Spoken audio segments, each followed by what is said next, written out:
وعلیکم السلام ورحمۃ اللہ تعالی وبرکاتہ۔ جناب علی خان صاحب لکھتے ہیں کہ وحشت دل تو چاہتا کیا ہے، تیری چاہت کا فلسفہ کیا ہے؟ علی خان صاحب، وحشت مؤنث ہے نہ کہ مذکر۔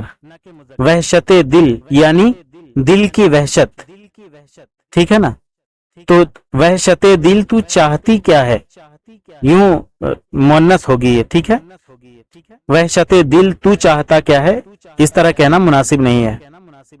تیری چاہت کا فلسفہ کیا ہے؟ آگے آپ فرماتے ہیں کہ آرزو بس خدا کی کر اب تو، جستجو سے تیری بچا کیا ہے؟ وسعتیں خواب کی کہاں تک ہیں، تیری خواہش میں تو بتا کیا ہے؟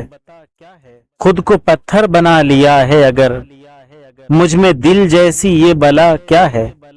اچھا، یہ جو اوپر والا مصرع آپ نے لکھا، خود کو پتھر بنا لیا ہے اگر، اگر کی جگہ یہاں پر صرف گر لکھ دیں تو زیادہ بہتر ہوگا۔ خود کو پتھر بنا لیا ہے گر، روانی بہتر ہو جائے گی۔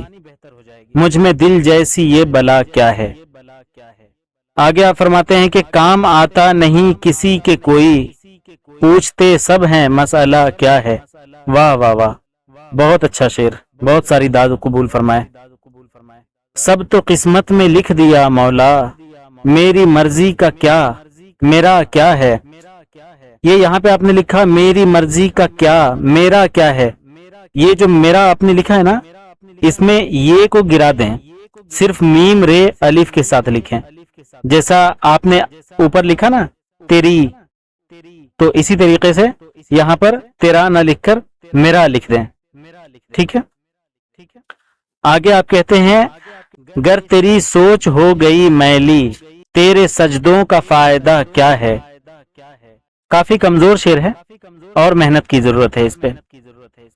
آخر میں آپ فرماتے ہیں کہ یہ بھی ایک طرح کی عبادت ہے، سوچتے رہنا کہ خدا کیا ہے۔ یہ جو کے لکھا نا آپ نے کاف اور ہے کے ساتھ، اس کے کو دو حرفی باندھنا جائز نہیں ہے، یہ بہت بہت اشد ضرورت میں باندھ لیا جاتا ہے، لیکن اس کو باندھنے سے پرہیز ہی کرنا چاہیے، یہ یک حرفی باندھا جائے گا۔